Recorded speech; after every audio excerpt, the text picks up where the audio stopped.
யாழ்ப்பாண நீதவான் ஏ ஆனந்தராஜாவின் மேற்பார்வையில் யாழ்ப்பாணம் செம்மணி சித்துப்பாத்தி மனித புதைகுழியின் 26ஆம் நாள் அகழ்வு பணிகள் இன்று இடம்பெற்றன.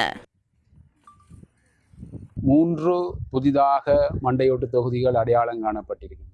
மொத்தமாக இதுவரை 118 மண்டையோட்டு தொகுதிகள் அடையாளம் காணப்பட்டிருக்கின்றன.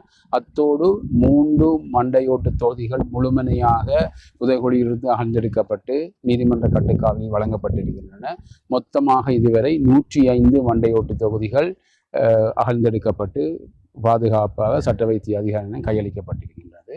ஸ்கேன் பரிசோதனைக்காக வருகின்ற ஞாயிற்றுக்கிழமையும் திங்கட்கிழமையும் ஒதுக்கப்பட்டிருக்கின்றது. அன்றைய நாளில் அந்த ஸ்கேன் பரிசோதனை நடைபெற இருக்கின்றது. இதேவேளை செம்மணி விவகாரத்தில் தொழில்நுட்ப விடயங்களில் சர்வதேச உதவிகளை பெற்றுக்கொள்ள தேவைப்படுகின்ற சந்தர்ப்பத்தில் அதற்கு ஒத்துழைப்பு வழங்க தயாராக இருப்பதாக தேசிய ஒருமைப்பாடுகள் பிரதி அமைச்சர் முனீர் முலாஃபர் இன்று தெரிவித்தார். செம்மணி புதைகுழி விசாரணைகள் தொடர்ந்தும் நடைபெற்று வருகின்றன. எமது அமைச்சு குறிப்பாக இந்த நடவடிக்கைக்கு பூரண ஒத்துழைப்பை வழங்கி வருகிறது. அதே நேரம் தொடர்ந்தும் அதனை பலப்படுத்தி நீதியான நேர்மையான விசாரணைகள் மேற்கொள்வதற்கான அரசாங்க தரப்பிலிருந்து சகல ஒத்துழைப்புகளையும் நாங்கள் வழங்க தயாராக இருக்கின்றோம்.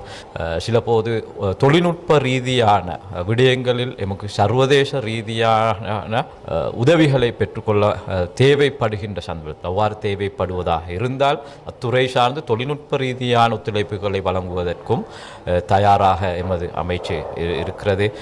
எமக்கு அரசாங்கம் என்ற அடிப்படையிலே அதனை திசை திருப்பதற்கான எந்த தேவையும் கிடையாது. எமக்கு தேவை நேர்மையான நீதியான இந்த விசாரணைகளூடாக குறித்த பிரச்சனைகள் தீர்க்கப்பட வேண்டும் என்பதை நாங்கள் ஆழமாக நம்புகின்றோம்.